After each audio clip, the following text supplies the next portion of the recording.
आदरणीय लालू प्रसाद यादव जी की कल जो शर्मनाक उनकी और बहुत ही अमर्यादित बेटी और महिलाओं को लेकर के जो उनकी टिप्पणी थी वो बहुत जिसकी भर्त्सना न सिर्फ बिहार में बल्कि पूरे देश भर से उसका जो उसकी निंदा आ रही है कि जो कानून का वो खंडित करने वाले लोग हैं और हर समाज में हर प्रदेश में ऐसा नहीं कि सिर्फ यहीं पे है, उसके खिलाफ हमारी सरकार कहीं से भी उनके लिए रियायत नहीं बल्कि उनके लिए काफ़ी सख्त। जिस प्रदेश में 100% शराबबंदी है उस प्रदेश में वहाँ का विपक्ष शराब कंपनियों से करोड़ों रुपए 46 करोड़ समथिंग जो हम लोगों ने बताया है आप लोगों को, उसको इलेक्ट्रॉल बॉन्ड के माध्यम से वो चंदा के तौर पे लेते हैं। नमस्कार, मैं हूं फलक सिंह और आप देख रहे हैं आगाज एक्सप्रेस। और आज हम मौजूद हैं जेडीयू कार्यालय में, जहां पर हमारी बात होती है जेडीयू प्रवक्ता अंजुमन आरा जी से। उन पर जो चर्चाएं होती है, जो फिलहाल जो अभी जो गर्मा गर्म चर्चाएं है माननीय लालू प्रसाद यादव जी के बयान पर, और ख़ास करके कि जो महिलाओं को लेकर महिलाएं जो मोर्चा उतारी है लालू प्रसाद यादव जी के खिलाफ में, तो वो महिलाएं क्या जेडीयू के साथ में है? शराब कांड, जहरीली शराब कांड के बाद भी क्या बिहार की महिलाओं को अभी भी जेडीयू पर वही भरोसा है कि कहीं अटूट जो बंधन रहा है जेडीयू और बिहार की महिलाओं का, उसमें अब दरार पड़ चुकी है? इन तमाम बातों पर आइए पहले प्रकाश डालते हैं अंजुमन आरा जी के साथ। मैम, लालू जी के जो बयान आया है कि हाँ आग सेकने के लिए निकल रहे हैं, तो इस पर जो आपने आंदोलन उठाया है, जेडीयू ने, महिलाएं सड़क पर उतरी है, पर क्या महिलाएं भूल गई है बिहार की कि इसी सरकार में शराब कांड के समय में कितनी महिलाओं का मांग का सिंदूर उजड़ा है, कितनों ने अपने बेटे गंवाए हैं? क्या कहना है उस पर? देखिए, आपके सवाल जो है ना दोनों दो विषयों को लेकर के है। आदरणीय लालू प्रसाद यादव जी की कल जो शर्मनाक उनकी और बहुत ही अमर्यादित बेटी और महिलाओं को लेकर के जो उनकी टिप्पणी थी वो बहुत जिसकी भर्त्सना न सिर्फ बिहार में बल्कि पूरे देश भर से उसका जो उसकी निंदा आ रही है। और आज आंदोलन कोई नहीं था, हमारा प्रतिकार मार्च था, और इस प्रतिकार मार्च के माध्यम से हम लोग आदरणीय लालू यादव जी से हम लोगों ने ये कहा है और ये अपेक्षा भी हम लोगों की है कि वो आगे आकर के अपने इस शर्मनाक बयान को वापस लें और बिहार की बेटियों और महिलाओं से इसके लिए वो अपोलोजाइज करें। आदरणीय लालू यादव जी से हम लोगों ने ये कहा है और ये अपेक्षा भी हम लोगों की है कि वो आगे आकर के अपने इस शर्मनाक बयान को वापस लें और बिहार की बेटियों और महिलाओं से इसके लिए वो अपोलोजाइज करें। रही बात शराब को लेकर के जो आपका सवाल था, तो आप ये दोनों सवाल को आप एक साथ टैग नहीं कर सकते। वो एक अलग सवाल है कि शराबबंदी बिहार में निश्चित रूप से पूर्ण शराबबंदी लागू है। महिलाओं की आवाज़ पे हमारे माननीय मुख्यमंत्री जी ने इस शराबबंदी को लागू किया था। और शराबबंदी एक सोशल ड्रॉबैक है, सामाजिक बुराई है, और कोई भी सामाजिक बुराई आप इस चीज़ से अग्री करेंगे 100% कि वो सिर्फ आप रूल एंड रेगुलेशन से और लॉ से, नियमावली से आप रेगुलेट नहीं कर सकते, नियंत्रित नहीं कर सकते। इसके लिए व्यापक एक अवेयरनेस जो हमारी सरकार कर रही है और लोगों की सहभागिता बहुत महत्वपूर्ण हो जाती है। जिस तरह से being a citizen of India हम फंडामेंटल राइट को क्लेम करते हैं और करना चाहिए, उसी तरह से being a citizen of India हमारे फंडामेंटल ड्यूटी भी है, तो उन कर्तव्यों का निर्वहन हमें करना चाहिए। अगर कहीं भी जो लोग भी एंटी सोशल एलिमेंट है जो इस कानून को खंडित कर रहे हैं, वो हमारे समाज के बीच में ही रह करके इस अपराध को कारित कर रहे हैं और लोगों को पता भी होता है, तो ये उनका कर्तव्य बन जाता है, एक मौलिक कर्तव्य बन जाता है। टोल फ्री नंबर हमारे माननीय मुख्यमंत्री नीतीश कुमार जी ने बिहार में हर घर को बिजली दिया है, हर गली मोहल्ले में ट्रांसफार्मर है, पोल है, टोल फ्री नंबर वहाँ पे अंकित है। तो अपनी इस दायित्व का, संवैधानिक दायित्व का हर नागरिक को करना चाहिए और इसकी सूचना देनी चाहिए। वो सूचना गुप्त होती है। जो लोग इस तरह के बयान देते हैं ना, जब उन्हें जानकारी है तो वो बताएं ना भाई, टोल फ्री नंबर पे ही वो बता दें। हमारी पुलिसिंग, हमारा एडमिनिस्ट्रेशन या हमारा तंत्र अगर कानून काम ना करे, बचाने का काम करे, तो समझ में आता है। आज इतनी गिरफ्तारियां हो रही हैं, उतनी अगर शराब की कोई दुस्साहस करता है तो उसके खिलाफ कार्रवाई हो रही है, तो पुलिस हमारी काम कर रही है, सरकार हमारी उनके खिलाफ काम कर रही है। कानून को सख्त किया गया। आपको याद होगा जब ये कानून आया था 2016 में, तो जो मद्य निषेध अधिनियम है पीने वाले के ऊपर काफ़ी सख्त था। आप देखे होंगे धीरे धीरे उसमें अमेंडमेंट हुआ।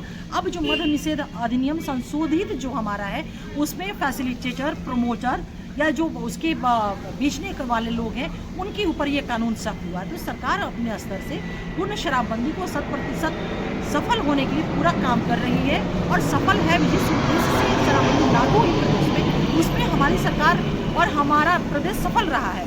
आज कोई भी महिला ये शिकायत नहीं करती कि दारू के नशे में कोई मेरा पति या मेरा बेटा मुझे प्रताड़ित कर रहा है। आज महिलाएं जो है, बेटियां ईव टीजिंग की शिकायतें नहीं करती है। आज रोड पे मन चले बलहरिया बाइक नहीं मारते हैं। तो ये सारी चीज़ें नियंत्रित हुई है, लेकिन फिर भी मैं आपकी इस बात से सहमत हूँ कि जो कानून का वो खंडित करने वाले लोग हैं, और हर समाज में, हर प्रदेश में, ऐसा नहीं कि सिर्फ यहीं पे है, उसके खिलाफ हमारी सरकार कहीं से भी उनके लिए रियायत नहीं बल्कि उनके लिए काफ़ी सख्त है। शराबबंदी से ही सिर्फ आपराधिक घटनाएं कम हो सकती हैं और कोई दूसरा वजह नहीं हो सकता आपराधिक घटनाओं को कम करने का? एनसीआरबी के जब आप डाटा को देखेंगे ना, कोई वो डाटा बिहार का नहीं है बल्कि वो नेशनल क्राइम रिकॉर्ड ब्यूरो का वो डाटा है, तो आप देखेंगे जो डोमेस्टिक वायलेंस के मोस्ट ऑफ देम केसेस थे, विमेन एट्रोसिटीज़ के मोस्ट ऑफ देम जो केसेस रहे हैं, रेप टीजिंग के जो मैक्सिमम मामले रहे हैं, वो सब शराब के नशे में या नशे की हालत में ही कारित वो किए गए हैं। और यही कारण है कि जब शराबबंदी लागू हुई, नशे को बैन किया गया, तो इन सारे अपराधों पे विशेष तौर पे वो अपराध जो महिलाओं से रिलेटेड ज़्यादा थे, रोड एक्सीडेंट के मामले, हेल्थ इश्यूज थे, ये सारी चीज़ों पे बहुत मजबूती से नियंत्रण हुआ। और ये एनसीआरबी का डाटा कहता है कि बिहार इन सारी चीज़ों पे नियंत्रण कर चुका है। विपक्ष का कहना है और जनता का भी कहना है कि अभी होम डिलीवरी हो रही है, तो आपने कहा कि पूर्णतः शराबबंदी और होम डिलीवरी कर रहा। अगर विपक्ष को है इस बात की जानकारी, तो हम लोग तो वही कह रहे हैं ना कि सिर्फ विपक्ष, देखिए कॉन्स्टिट्यूशन डेमोक्रेसी में जो अपोजिशन होता है, जिस तरह से सत्ता पक्ष बहुत महत्वपूर्ण है, विपक्ष का भी वही वो जगह होती है, बहुत इंपॉर्टेंट वो अंग है और डेमोक्रेसी में। तो विपक्ष का काम सिर्फ ये नहीं है कि आप बैठ करके नैरेटिव सेट करते रहे, आप बैठ करके केवल स्टेटमेंट पास ऑन करते रहे। अगर आपको लगता है तो आपने कौन से कर्तव्यों का निर्वहन, किसकी सूचना दी, जानकारी दी, अगर आपके पास कोई इनपुट है तो उसकी जानकारी दीजिए। हमारी सरकार तो तत्परता के साथ वैसे लोगों के खिलाफ कार्रवाई कर रही है। आपको जानकारी जनता द्वारा नहीं दी जा रही है, इसका मतलब ये है कि जनता भी नहीं चाहती है कि आपको इसकी जानकारी मिले और जनता इस नियम के साथ नहीं खरी उतरी है। आप एवरीडे देखते होंगे, प्रत्येक दिन कहीं छापेमारी हो रही है, जब्त किए जा रहे हैं, तो इनपुट के कारण। लेकिन वो एक मास एट लार्ज पे लोगों के अंदर एक अपने कर्तव्य बोध का एहसास होना जरूरी है। और ये जान लीजिए, जब ये सोशल ड्रॉबैक्स है तो किसी भी सामाजिक बुराई जो है उस पर नियंत्रण 100% आप कभी तभी कर पाएंगे जब लोगों का पार्टिसिपेशन उसमें। तो हमारी ये अपेक्षा है और पूरा विश्वास है लोगों की इनपुट पे भी, जो भी हमारे एडमिनिस्ट्रेशन को या फिर पुलिसिंग को जो छापेमारी करते हैं, बरामदगी होती है, कार्रवाई होती है, गिरफ्तारियां होती है, जेल में जाते हैं, तो इनपुट पे ही ना। मैम, आखिरी सवाल, क्या आपको लगता है कि जेडीयू की जो सबसे बड़ी ताकत रही है महिला वोट बैंक, शराब कांड के बाद, आप लोग सड़क पर तो उतरे, शराब कांड के बाद भी 2025 में वो ताकत बरकरार रहेगी कि तो कहीं दरार पड़ चुकी है? देखिए, शराब कांड जो आप लोग कहते हैं ना, किस प्रदेश में इस तरह के मामले नहीं हो रहे हैं। और विपक्ष जो आज सवाल अभी इन्होंने सवाल उठाया ना विपक्ष को लेकर के, विपक्ष के पास नैतिकता है इस विषय पे सवाल करने का।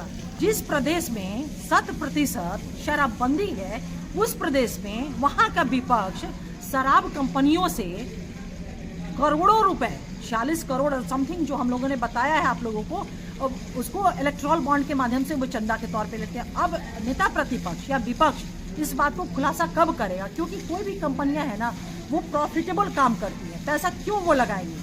तो आखिर नेता प्रतिपक्ष ने या विपक्ष ने उनसे कौन सा डील किया था, कौन सा वादा किया था? क्या यहाँ पे शराब खुलवाने का वादा किया था? एक चीज जान लीजिए, बिहार की बेटियां या महिलाएं जो है ना बैठी हुई है, देखा ना आपने, एक पार्टी जो नया आगाज हुआ था, उन्होंने कहा था 24 घंटे में शराबबंदी लागू कर दूंगा, ले कुर्सी और दे कुर्सी चलने लगा, विरोध में महिलाएं उतर आई।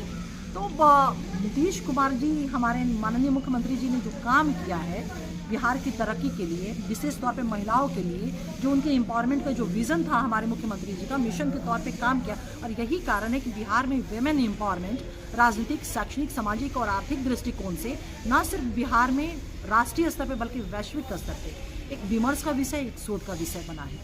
जैसा कि आपने सुना और देखा, उनको अंजुमन आरा जी का स्पष्ट तौर पे ये कहना है कि जो बिहार की महिलाएं हैं वो नीतीश सरकार से कोई अलग नहीं होने जा रही है। उन्हें पता है कि नीतीश सरकार ने बिहार की महिलाओं के लिए कितना काम किया है। जब 2016 में शराबबंदी लागू हुई तो बिहार की महिलाओं के लिए नीतीश सरकार ने ऐसा कदम उठाया था कि जो डोमेस्टिक वायलेंस वाला जो केस है या ईव टीजिंग जैसी केसेस है वो कम हो जाए बिहार में, वो ना हो, उस पर कंट्रोल आ जाए और साथ ही साथ में उन्होंने विपक्ष पर भी एक करारा प्रहार करते हुए अंजुमन आरा नज़र आई है और साफ तौर पे विपक्ष से सवाल पूछ दिया गया है कि बाहर के शराब की कंपनियों से जो पैसे लेने का जो आरोप लग रहा है उस पर विपक्ष चुप क्यों है?